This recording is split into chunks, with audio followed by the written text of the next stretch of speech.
The New York Times, a former newspaper, has exposed a scurrilous right-wing conspiracy intended to make feminists appear like shrieking, irrational hysterics with no real principles who want you to believe women when they're attacking Republicans and suddenly not believe women when they're attacking Democrats. The conspiracy, by the way, worked like a charm. On Knucklehead Row, the Times op-ed page, the vicious conspiracy was exposed by Susan Faludi, famous for writing the book Backlash, which detailed the, quote, undeclared war against American women, in which American men brutally gave women everything they wanted if they would just pipe down, stop complaining about every little thing, and make some damn dinner already. Faludi wrote an op-ed column which, so help me, I am not making this up, was headlined, "Believe All Women is a Right-Wing Trap. How Feminists got stuck answering for a canard."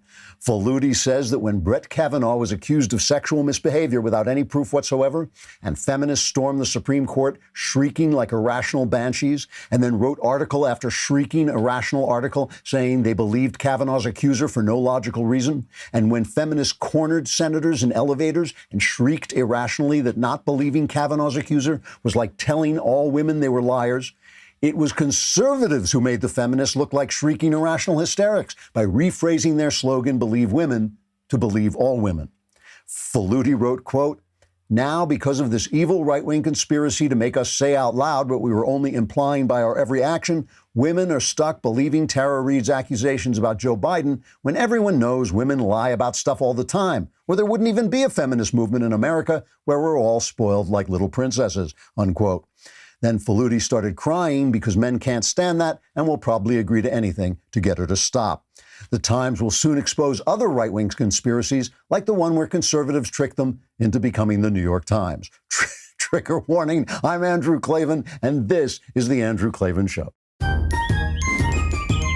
feel hunky-dunky, life is tickety-boo. Birds are winging, also singing hunky-dunky-doo. Ship-shaped, ipsy-topsy, the world is zippity-zing. It's a wonderful day, hurrah, hooray! It makes me want to sing.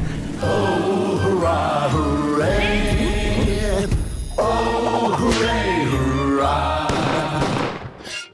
All right, we are looking at your comments. We're listening to your comments on the Andrew Klavan YouTube channel. You want to go on there. We've got 39,000.4 subscribers. We're trying to get to 40,000 today. If you get to 40,000 today, we will indeed save the Klavan. We're looking at your comment. Cars and Cameras says, I subscribed to Daily Wire All Access using code Klavan, KLVEN, and I feel better than I have in years. It saved my life. Now, I just want you to know we do want you to subscribe to All Access using my name, because they are counting how many. If you spell it wrong, there is no penalty in this life.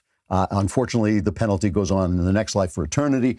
Also, you want to get yourself some Raycon wireless earbuds. I have been using them all through the lockdown. I've been listening to book after book on Audible, and I love these things. First of all, they don't make you look like an insect. They're incredibly comfortable, and they look nice. They look nice, and they also block out sound, so you get much better tone. I find you get really better tone, better bass sound, just a much clearer sound from wireless earbuds from Raycon. You know, their earbuds start at about half the price of any other premium wireless earbuds on the market, and they sound just as amazing as the other top audio brands. And their newest model, the Everyday E25 earbuds, are their best ones yet, with 6 hours of playtime, seamless Bluetooth pairing, more bass, and a more compact design that gives you a nice noise-isolating fit. Now is the time to get the latest and greatest from Raycon. Get 15% off your order at buyraycon.com/Klavan. That's buyraycon.com/Klavan for 15% off Raycon wireless earbuds. Buyraycon.com/Klavan. They also have really easy controls. If you tap them twice, they'll tell you, how do you spell Klavan? And they'll just tell you. Comes right over the headset. So, as I predicted he would about a zillion times, Attorney General Bill Barr is now saying that neither Barack Obama nor Joe Biden are likely to face criminal charges in the Obamagate scandal. And we're going to take a closer look at all this in just a minute. But first, I want to explain why I think this is very good news. I intensely disliked the presidency of Barack Obama. I thought it was incompetent and anti-American, and it was corrupt in the usual way of Chicago Democrats using patronage and race-mongering to push a power-hungry agenda and misusing instruments of power to silence political opponents. But unless a president commits some truly criminal wrongdoing, it's destabilizing to a republic to have its leaders criminally prosecuted. After all, when was the last time we had a Republican president who wasn't accused of war crimes or a Democrat president who wasn't accused of treason? We could jail all of them if we had a mind to, and they'd probably deserve it. And the Democrats would probably do it, too. After all, President Gerald Ford got voted out of office because he pardoned Nixon for his petty misdemeanors, and Joe Biden has already said he won't pardon Donald Trump if he ever finds a way out of the basement and gets elected president. It's also the Democrats who mainstreamed extreme accusations. They're the ones who called people racist and hateful over every disagreement. And with the rise of Donald Trump, conservatives have upped their game and started slinging extreme insults right back at them. So they started it, and now we're even. But somewhere along the line, someone has got to stop, or we'll lose everything we care about. You can't have a democratic republic in which the parties can't stand to lose an election for fear of being carted off to the hoosegow. Extreme language and accusations, mainstreamed by the Democrats, encouraged by the media, and now equaled by Republicans, are harmful to rational thinking, open debate, and the peaceful transfer of power. Who benefits from that? Media, deep state, and corporate elites who don't want ordinary people to govern themselves. Annoying as it is, sanity and restraint are weapons in the war for freedom. All right, don't forget, tomorrow is the mailbag. You want to go on dailywire.com and subscribe. Yeah! Then you want to scream like that. Then you want to hit the podcast button, hit the Andrew Klavan podcast. There's a little mailbag symbol. Hit that. You can ask me any question you want. Politics, religion, your personal life. All my answers are guaranteed 100% correct and will change your life. Will they change it for the better? How the hell do I know? Just tune in and you'll find out. You know, today I'm going to talk about something that actually sometimes chokes me up. So if I choke up, you'll just have to send me over to Brian Stelter and we'll put on checkered onesies together and drink hot chocolate together. But I want to talk about the American heart. The American heart, you know, there's always... Conservatives are afraid of leftism, and there's good reason to fear leftism. It's radical, it's enslaving, it's got a lot of cultural power, it's teaching our young people stupid stuff. But a lot of times it just gets stopped by the American heart. The American heart does not exist anywhere else. I lived in England where it comes closest, but it's not there. It's not in all the other countries that we like. The American heart is special. It has a special commitment to free speech, a special commitment to freedom. You know, I hear groypers, the guys who call themselves the alt-right, I hear them saying, oh, you know, like, what about demographics? Demographics are going to change and then we'll lose America. And I tell them all the time, it's nonsense. I'm in favor of slow, legal immigration in order to allow full assimilation, right? But I have no fear that bodies of different colors can't hold the American heart. People of different kinds of sexuality can hold the American heart. That's why so often when right-wingers and left-wingers are panicking and screaming, I don't panic and scream because my faith is in the American heart. It is still there. It is still strong. And right now, what we're seeing is an amazing, amazing thing that our law dogs, our cops, from the very top, Bill Barr, our top cop, down to the street cops who are being asked to enforce illegal lockdown orders, are showing the American heart. And they are thwarting these efforts of petty tyrants like Bill de Blasio, petty tyrants like Eric Garcetti in L.A., petty tyrants like Gretchen Whitmer in Michigan. They are thwarting it by not enforcing those on the ground. The American heart enforces the real law, which is the Constitution and the law of American freedom. You know, I hear people on the right saying, oh, Twitter has the right to censor people because, you know, they're an independent, they're not the government, they're an independent industry. No. You have to have the American heart. And if you're in America and you're making money off America, you got to express the American heart in your business and defend free speech. And that's what's happening. And it is a very, very beautiful thing. Let's take a look. I want to take a closer look at some of the stuff that Bill Barr has said in this recent speech he made. And we'll begin with this clip. This is clip number, I lost it. It's 6, I think. Where he says, there's 6, where he talks about the way he's investigating Obamagate. The criminal justice system will not be used for partisan political ends.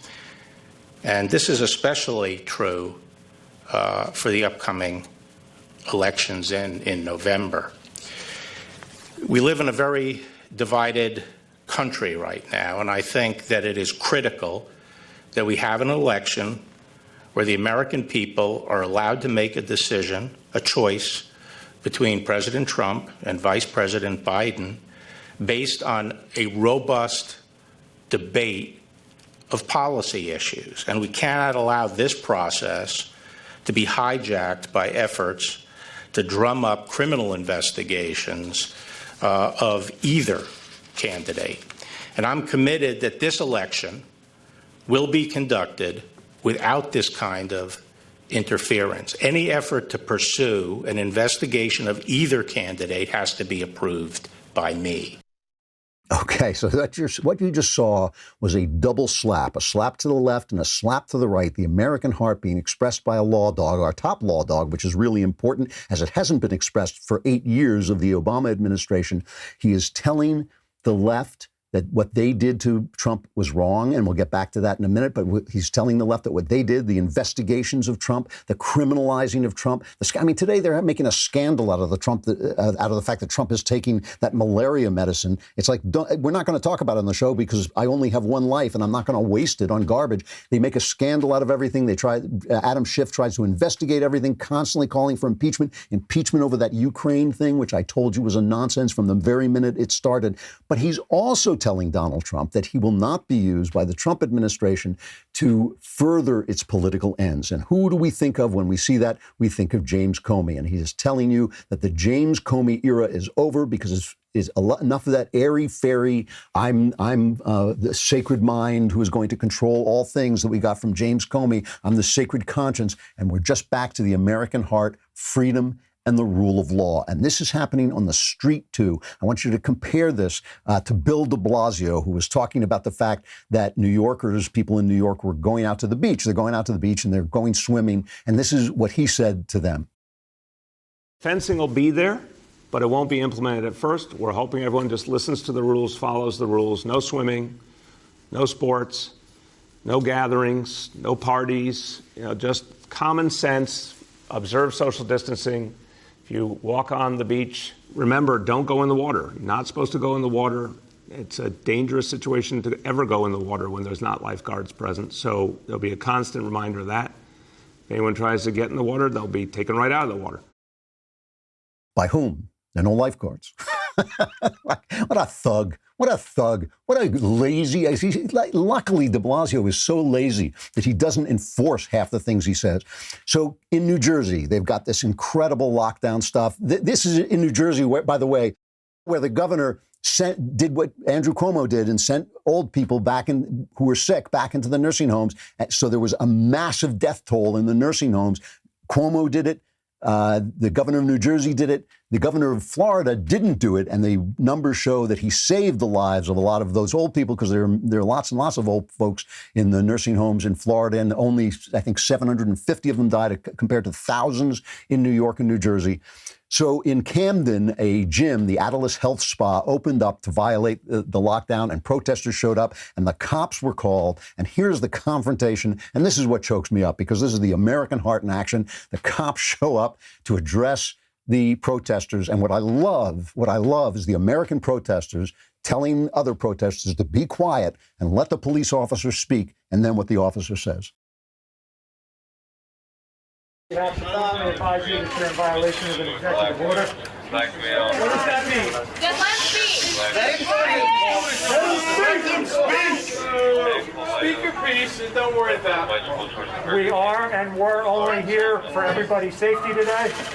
We plan for the worst, hope for the best, and it seems like that's what we have out here today. Yeah. Formally, you are all in violation of the executive order. On that note, have a good day. Everybody be safe. I love it. You're all in violation of the executive order. Have a good day. That's the American heart, because he knows that he, in that situation, is the law, and so he enforces the real law, not some bogus executive order that the guy probably doesn't have the right to make anyway.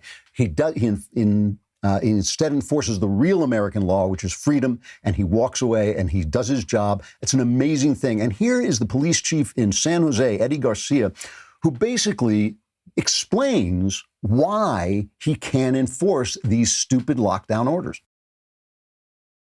Incredibly frustrating. Since this began, it seems like the goalposts are not just moving for our community, but for law enforcement. Since day one, these orders have been ridiculously difficult to enforce. But now, I don't know how any police chief in this county can look at their community in the face and say, while people are being released out of jails on zero bail, serious criminals, that now we're going to stop people from holding signs, driving around, and wishing individuals happy birthdays or happy graduations. I don't understand. I certainly can't look at my community credibly and tell them that. I love it. I just love it. Remember I told you when they busted that lady for taking her kid to the park? I said a police officer has to use his mind and think, wait a minute, I'm arresting a mom for taking her kid to the park. Something is wrong here. You've got to use it. It doesn't matter if she's shouting. Doesn't matter if she's an activist. You got to think to yourself, wait a minute, is this America? Am I enforcing the American rule of law, or am I enforcing some random thing that somebody who just happens to be in office happened to say, right? This is a guy explaining to you. And so when Trump supports these people, when he supports the protesters, the media who have lost the American heart, the media who have lost their American hearts, they come out and this is what they say. This is Whoopi Goldberg and Joy Behar on The View talking about the fact that President Trump supports the protesters. Does it surprise you, Joy? Nothing that he ever does, that you know who does, nothing just surprises me. I'm certainly not surprised by this, because let's not forget when he called white supremacists and neo-Nazis in Charlottesville great people, quote unquote. It's his MO to destroy the press, because the press will tell you the truth, and the truth hurts him in his re-election plan. And, he's worried. He's very worried. You can't handle the truth. She says the press will tell you the truth after lying about what Trump said. Trump never said the Nazis in Charlottesville were great people. He never said it. He said specifically, I am not saying that, but it doesn't matter. They spread the lies because they've lost it. They have lost it. Listen, I just want to compare this to Judge Napolitano over at Fox. Judge Napolitano has been fair. He has attacked Trump when he thought Trump was wrong. He just follows the rule of law. Here's what he says about this. All of these lockdown orders are without lawful authority. They're unconstitutional. They violate the Bill of Rights. They interfere with our freedom of religion, our freedom of travel, our right to privacy, our freedom of speech, our freedom of assembly. I could just go right down the line. And we need more people to resist these unlawful incursions into freedom by the governors. Now, the clip you just ran of the governor of Wisconsin, he's right. He lost this battle. He didn't even follow the law. The law in Wisconsin says if you want to shut things down for more than 28 days, you have to get the consent of the legislature. He didn't do it. As we slept, the Oregon Supreme Court has put a stay on that ruling. It was a trial court judge in Oregon who said to the governor, you can't do this until they hear it. Prediction, they will rule the same way as the trial court did. Governors are without authority to stop everything from happening. This is the thing. The cops are enforcing the rule of law. They're not enforcing these random, lawless executive orders that they're not doing them either. They got one struck down in Oregon as well. I wish I could mention, seriously, a Sheriff James Mendrick in DuPage County, Illinois, he went on Facebook and says, I can't do this anymore. I stand with our citizens and businesses of DuPage County who have offered no trouble and no resistance to any rule we put upon them, no matter how strange. He says, I'm not a stormtrooper. I'm a peacekeeper. I wish I could name every cop out there who's doing that. But I know it's the American heart. I know it's out there, and I know it protects us. It's the only thing that does protect us when these guys lose their way, and a lot of them have. All right, let us talk about NetSuite, because I know this is the time when you got to be paying attention to your business. And this is when you really have to make changes. You have to eliminate some things. You have to modify your business. I'm thinking about it. Everybody's thinking about it. What do I want to do differently? What am I going to do differently in the future? What do I not have to do that I did before? NetSuite helps you get all the numbers you need and all the facts you need about your business so you can make those decisions intelligently, right? All you need is NetSuite by Oracle. It's the world's #1 cloud business system. Finance, HR, inventory, e-commerce, everything you need all in one place. So you save time, money, and headaches. Whether you're doing $1 million or hundreds of millions in sales, NetSuite gives you visibility and control so you can manage every penny with precision. Join over 20,000 companies who trust NetSuite to go faster with confidence. Receive a free guide, 7 actions businesses need to take now, and schedule your free product tour at netsuite.com/Klavan. Free guide and schedule your free product tour right now at netsuite.com/Klavan. netsuite.com/Klavan. The first thing you got to know when you want to run your business is how do you spell Klavan? There are no easy It's true. I just make it look fantastically easy. Let us go back now. So this goes down. This is out on the street. This is sheriffs in their offices. This is police chiefs. It is up the line with our law officers and goes right up to the top to Bill Barr, who is, with Mike Pompeo, one of the best guys in this administration. And Trump, they say Trump fires anybody who disagrees with him, but Barr has stood up to Trump and said what needs to be said to him when it needs to be said. And remember, let me play what's happening first. First of all, Barr says this is the thing that made the big news. Okay, and then we're going to get to the thing that's the real news. Barr said that he is not going to be prosecuting Obama and Biden. This is cut number 9. I have a general idea of how Mr. Durham's investigation is going. And as I have indicated, some aspects of the matter are being examined as potential crimes. But we have to bear in mind what the Supreme Court recently reminded us of in the Bridgegate case. As the court said there's a difference between an abuse of power and a federal crime. Not every abuse of power, no matter how outrageous, is necessarily a federal crime. Now, as to President Obama and Vice President Biden, whatever their level of involvement, based on the information I have today, I don't expect Mr. Durham's work will lead to a criminal investigation of either man. So he's talking about this Bridgegate Supreme Court decision, really important and excellent decision. It was 9-0. It was 9-0. And again, American heart, right? Because we know some of these guys are liberals. Some of them forget where they are. Some of them conservative on our side. But still, a 9-0 decision, basically saying that a conviction in this Bridgegate scandal, what happened was the mayor of Fort Lee, New Jersey, Mike Sokolich, refused. He was a Democrat, and he refused to endorse Chris Christie's reelection bid. Okay, so they caused a traffic jam on the George Washington Bridge, the bridge from Manhattan into New Jersey. They caused a massive tie-up, because, just on a ridiculous excuse. They just caused this time to punish the guy in Fort Lee, New Jersey. They were convicted for it, and the Supreme Court said, no, this is dirty politics. It's naughty. It's bad, but this is not a federal crime. This is ridiculous. And that's the same thing that Bill Barr is saying, that what Obama did, and really it was ugly and it was disgusting, but he's saying it doesn't look to him right now like it was a federal crime. And I have to say, I think that I've told you that the guy I think is vulnerable to federal charges is probably Peter Strzok. It looks to me like he doctored documents to make sure Flynn went away, but we don't know everything yet because the Flynn part of this is just that little tiny peak of the iceberg. This whole Russia investigation was bogus. And so Trump reacts to this, and this is cut 10. This is Trump. He wants to see Obama do the perp walk. Well, I think if it was me, they would do it. I think for them, maybe they're not going to. I don't know. I'm surprised because Obama knew everything that was happening. I don't think Obama knows where he is in a lot of ways. I saw his statements the other day, and I think that, frankly, they weren't very good. It's President Obama. As far as Biden's concerned, I can't tell you. Only he knows what he knows. I don't think he knows too much. But I think Obama and Biden knew about it.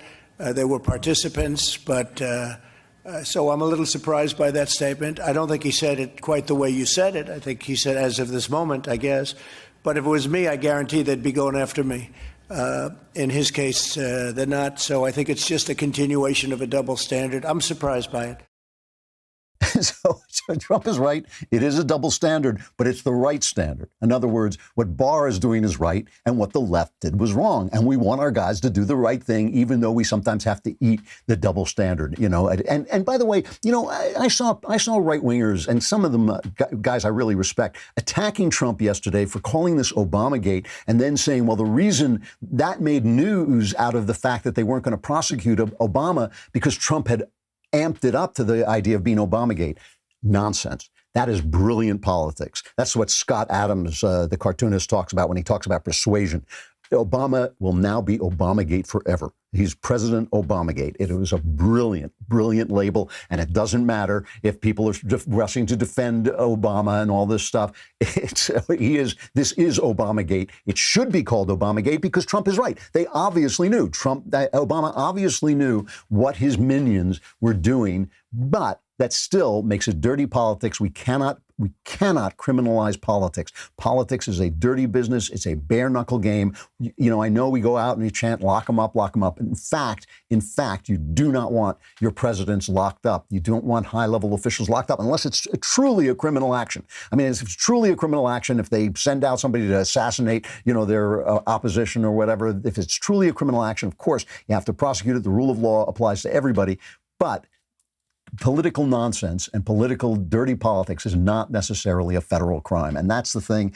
So you can't let Trump. So Barr is saying, look, I'm not going to be pushed by Trump into doing what's wrong, but I'm not going to let the left shut me down. And the left is doing everything it can to shut Barr down. They are demonizing him. They're calling him the poodle of Trump. He's obviously the exact opposite. Obviously, Bill Barr is the exact opposite of Trump's poodle because he's doing just the right thing. And Kim Strassel, by the way, Kim Strassel has pointed out that as much as they attack Bill Barr, they don't attack the guys who are actually doing the investigating. And the reason they don't attack the guys who are doing the investigating is because they're peerless and nobody can attack them. They're guys who've been in the business for a long time and there's nothing against them. There's nothing they can say against them. Barr, too, there's no reason to attack him. The guy has just been an exemplary public servant, and he's being an exemplary public servant now, even though Trump is right. And you might be biting your knuckles and saying, oh, Klavan, we've got to bail. You don't want it. You want to stay free. In order to stay free, we have to have free and fair elections. In order to have free and fair elections, we have to let our public officials know that we're not going to jail them just because they did something scurrilous like Obama did. So that made the news. That made the news that Obama's not going to be prosecuted, okay? Big news. The former president of the United States is not going to the Huskow. He's not going to Gray Bar. He's not going to be put behind bars. So good for Obamagate. He's, former President Obamagate is not going to be, behind bars like the guy in the Monopoly game. That's good for him. But here is what Bill Barr really said. And here is the actual important stuff. This is cut number 7. What happened to the president, and I've said this many times, what happened to the president in the 2016 election and throughout the first 2 years of his administration was abhorrent. It was a grave injustice, and it was unprecedented in American history. The law enforcement and intelligence apparatus of this country were involved in advancing a false and utterly baseless Russian collusion narrative against the president. The proper investigative and prosecutive standards of the Department of Justice were abused, in my view, in order to reach a particular result. We saw 2 different standards of justice emerge, one that applied to President Trump and his associates, and the other that applied to everybody else.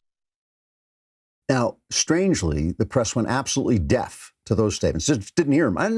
Did you hear that? I didn't hear him say anything. It's just his mouth was moving, but no words were coming out. That didn't make the papers at all, okay? But that, and this is from a guy who says he has a general idea of what John Durham is doing and what his investigation is saying, that is genuinely damning. It really does show you Barack Obama, as I believe he is. I believe he's a bare-knuckle Chicago Paul who forced power-grabbing left-wing policies into place by race baiting and by misusing the weapons of power. That's what Obama did. And meanwhile, was a massive incompetence so that everything he actually touched went bad. He was just like a Chicago Democrat. He was just like a Chicago mayor who's got people shooting one another and meanwhile is making speeches about how much he loves black people. I mean, that really is who Obama was.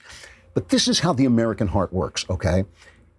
If our press still had an American heart, this would be the story they were covering, because they would say it violates the principle of America. They would say, the press would just have the heart to say, okay, maybe he shouldn't be thrown in prison. Maybe it's not a federal crime, but this violates the essential idea of America. It violates the way we have elections. It violates the way we treat voters. It violates the way we treat our public officials, even when they're a little bit eccentric, like Trump.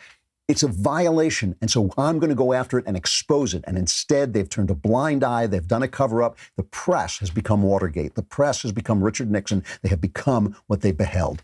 All right, let us talk a little bit about ExpressVPN. You know, since I got ExpressVPN, I got ExpressVPN because Knowles said get ExpressVPN. I looked at him and I said, this guy looks like a total bozo, but actually he's kind of making sense. And in fact, ExpressVPN does make sense. You put it on, it takes seconds to put on your computer, and then it protects your information. And that is really important. And since the time I started using it, hacking methods have grown even more sophisticated.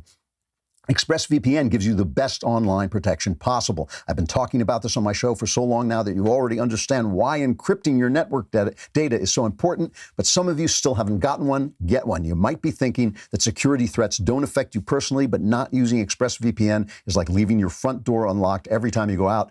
Most times you won't get robbed, but sure enough, if you do, it's not good. Why haven't you got ExpressVPN yet? Visit my special link right now, expressvpn.com/wait for it, Klavan, and get an extra 3 months of ExpressVPN for free. Protect your internet today with the VPN I trust to keep my data safe. That's expressvpn.com/Klavan. And I know you're thinking, it's too hard. It's too hard. How do I spell Klavan? I don't know. It's VAN, and you're going to need that. You're going to need that information. I'm not just giving you useless information. You'll need this when you go to your all-access membership at the Daily Wire for your double tumbler. You want two of these, right? Because one of them, here's one, and here's another. You want two of them. First of all, they're so valuable. They're solid gold. They're diamond encrusted. And if you have two of them, you can see that they're rare, the rarest kind of solid gold, diamond encrusted tumbler in not being solid gold or diamond encrusted. But you want two of those leftist tumblers. You want the all access membership. It's our premier level of membership. You get to participate in All Access Live, our brand new interactive programming. I'm doing one tomorrow. It's Wednesday. Yep, I'll do one tomorrow. And you'll be able to get in the mailbag and get all your questions answered, and you will be able to drink with both hands, which I've been doing throughout the lockdown. So head over to dailywire.com/subscribe to join All Access. But you want to get 15% off with coupon code Klavan right now. And it's important because if you don't put in Klavan, they're counting how many hosts, how many subscriptions come from which host. And if Knowles gets more than me, your prices go up. We will actually charge you. Every time somebody subscribes to Knowles, everybody gets charged. Everybody gets punished because we don't know who's doing it, so everyone has to be punished. But if you use KLAVAN, it's 15% off with coupon code. We're going to be talking, nothing I say is true, except you do get the 15% off. We are going to be talking to the wonderful Catherine Engelbrecht about keeping your vote safe, coming right up.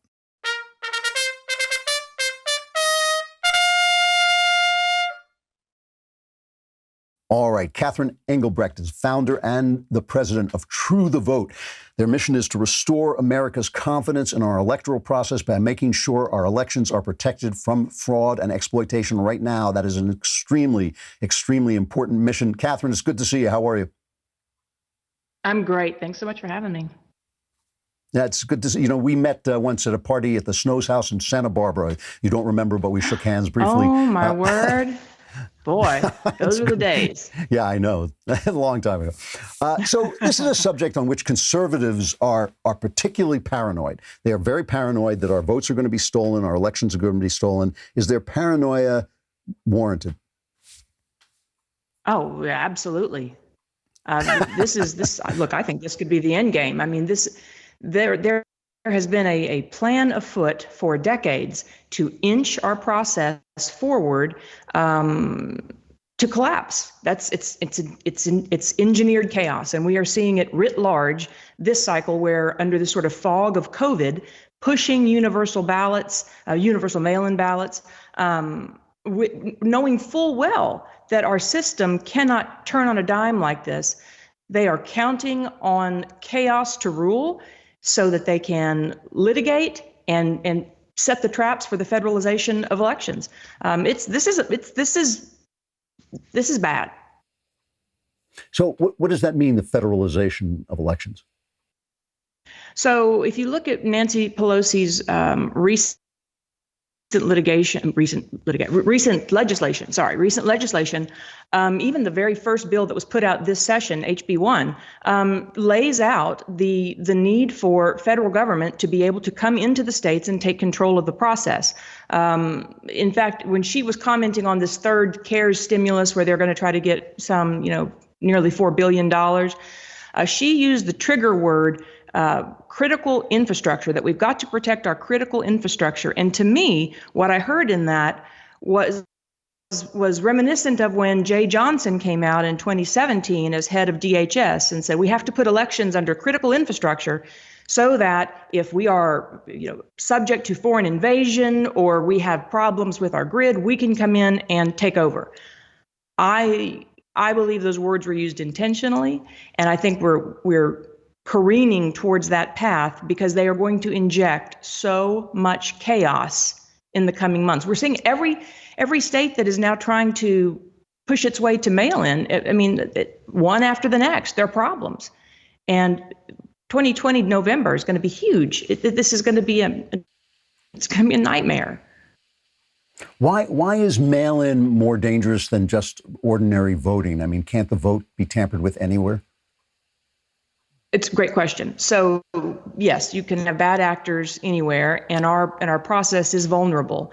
But when you think about mail-in in particular, it is the least secure way to cast your vote. And there are a number of reasons for that.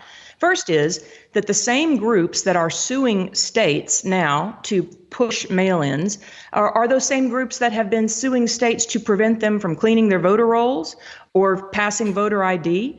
So ironically, so the first step in all of this is that when they go to mail-in, they are going to send ballots to a list that, based on our research, is usually around 20% wrong. So factor in all of these, sleeper cells of ballots that are going to be able to be harvested, which is another issue. These vote harvestings that are, they're acorn, but on the ballot side. And they're going to be able to pick up the ballots and distribute the ballots. And there again, that exposes, in fact, that particular piece, it exposes our most vulnerable population to manipulation, to abuse. I mean, that piece alone is troubling. Past that, the same groups that are suing for mail-in are also suing to pull back security provisions. So they're saying, well, we don't want to have signature verification. And, if they come in after Election Day, that should count too. And because these are suing, sort of friendly suing and settle lawsuits, it's just, they're dropping like dominoes. And, past that, you've got the fact that we're basing the whole distribution system on a federal agency that's about to go bankrupt. My mail, I don't know if you've noticed this, but my mail during this whole pandemic has been less than reliable. And now we're going to entrust the decision of who runs our country to our postman who can't get the ballots necessarily on time or to the right location. There's no assistance available. I mean, I could really go on and on and on. There are so many problems with this. It is so apparent. Now, make no mistake, there are reasons. Well, I'm not against mail-in, right? There are reasons you should be able to have the opportunity to vote mail-in if you are infirm or if you are out of the state, if you are elderly and that's a better mechanism for you. Then there are states allow those reasons. But to just Case in point, the Virginia governor declared everybody in the state disabled. And that way, he opened up this loophole to push mail-in ballots out to everyone. And so what we're doing is we're suing these states to try to stop this process from going any further than it already has. And then on the other side of it, we're training volunteers to be ready to work in those mail-in ballot review boards, because it's going to be a tsunami. And for all the people that think, oh, mail-in's just going to be so much more convenient, be careful. You cannot trade convenience for security. The most secure way to cast your vote is in person on Election Day. You know, one of the things that always bothers me about this, I don't believe that Republicans are inherently better people than Democrats. That doesn't make sense to me. And yet, this seems to be a problem almost entirely on the Democrat side. Do Democrats cheat more than Republicans? I'm like you. I mean, at the end of the day, this is about free and fair for everyone. When you read the headlines, it would certainly seem to indicate that Democrats are more involved than Republicans in these kinds of shenanigans. There's no question now that it's the Democrat contingent that's pushing, where I believe pushing towards implosion of the process, which is very intentional. But I think those are sort of the politicos and power brokers. I'd like to believe that the rank and file Democrat or Republican, just American citizens, we just want our votes to count, and let the best man or woman win. Just let it be fair. And but there's such a disconnect. Citizens have forgotten, I think, that we run the elections. That they are for us. They're not for the government. And as a result, we've let a lot of things get away from us over the years. And the chickens may come home to roost this November. You got into this business, as I recall, and correct me if I'm wrong, you got into this business because Obama basically shut you down using the IRS during his reelection campaign.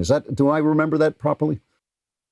Well, it's sort of the flip of it, actually. But yes, you're recalling it correctly. The catalyst, though, for the targeting that I went through with the alphabet soup of agencies under the Obama administration, the catalyst for that was starting True the Vote.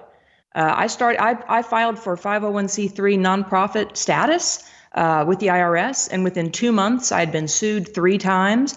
The FBI was starting to show up at our meetings. It was crazy, and you draw the most fire when you're over the target. So you started. I didn't remember it that way. You started an organization meant on making sure we have free and fair elections, and the FBI started to investigate you? Oh my! It was the FBI, and then the IRS personally doing audits, and DOJ was getting involved, and Bureau of Alcohol, Tobacco, and Firearms, OSHA, you name it. They all came in an 18-month period. I had 23 different audits or investigations of my personal and professional life. But prior to filing that 501c3 application with the IRS, nada, nothing. Wow. So wow, that's amazing. Statistically, yeah. It's just it's outrageous, amazing. And yeah. Well, Catherine Engelbrecht, the founder and the president of True the Vote, to restore America's confidence in our electoral process. I thank you very much for what you're doing, and you almost made me change my mind about whether Obama should go to jail or not. I've been thinking that maybe he didn't break the law, but that's pretty bad. I'm glad you're out there, Catherine. I hope you'll come back and talk again. At any time. Thanks so much for the opportunity. Thanks a lot. All right, I'm going to end with a final reflection. I'm not sure I've talked about this before, but if I have, I want to talk about it again. There's a show on that I've seen only the first season of, and it's really a half season because it came on late. It was a mid-season replacement, but it's one of Dick Wolf's new shows about Chicago. And one of them is Chicago PD, it's a network show. And so everybody in it is gorgeous. Like, I don't know why everybody in the network shows has to be absolutely beautiful, but everybody in it is gorgeous. And it's got a couple of things. It's a little softer than you get on cable, but it's pretty tough. And it's kind of based a little bit on The Shield. It's about a cop who really, really walks the line. And it has got some great, tough stuff in it. And it has also got this tremendous actor named, I'm not sure how I pronounce his name. I think it is Jason Beghay. Is that his name? And he plays the Hank Voight, who runs this division, and he is just an old-style Chicago cop who will, in fact, kill you. If you, for instance, shoot at a cop, he will take you out and kill you. And he has done it before, and he threatens to do it again, and he's very tough. And it is a great performance. The character's name is Hank Voight. The actor's name is Jason Beghay, I believe it's pronounced. And the funny thing about this guy, well, let's play a little cut of him telling what Voight's law is. I was thinking about something. See, a long time ago, they told me those little statues of justice are blindfolded so she can, so she can remain impartial. You know what I'm thinking? I'm thinking I'm glad she's blindfolded, because there are times I gotta do things she wouldn't want to see. I love this. And I love the voice. I got to do things he wouldn't want to see. The thing about this guy is he is like an upper class private school kid who was a model and all this stuff. People must think he's that character because it's such a good performance. It is really worth watching. I'm finding it enormously entertaining. I'm worried they're going to soften it as they go on because it is a network show. But for the first half season, which is the first season, it really was good, I have to say. Really a terrific Dick Wolf show and one of his best in years. Chicago PD. All right, I got to stop there. Tomorrow is the mailbag. All your problems solved if you're a subscriber. If not, you're screwed. So subscribe. Yeah! Subscribe using my name as your code, and I will see you tomorrow. I'm Andrew Klavan. This is The Andrew Klavan Show.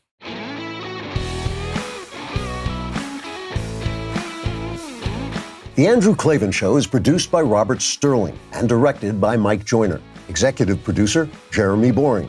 Technical producer, Austin Stevens. And our supervising producer is Mathis Glover. Assistant director, Pavel Wydowski. Edited by Adam Sayevitz. Audio mixed by Robin Fenderson. Hair and makeup is by Jesua Alvera. Animations are by Cynthia Angulo.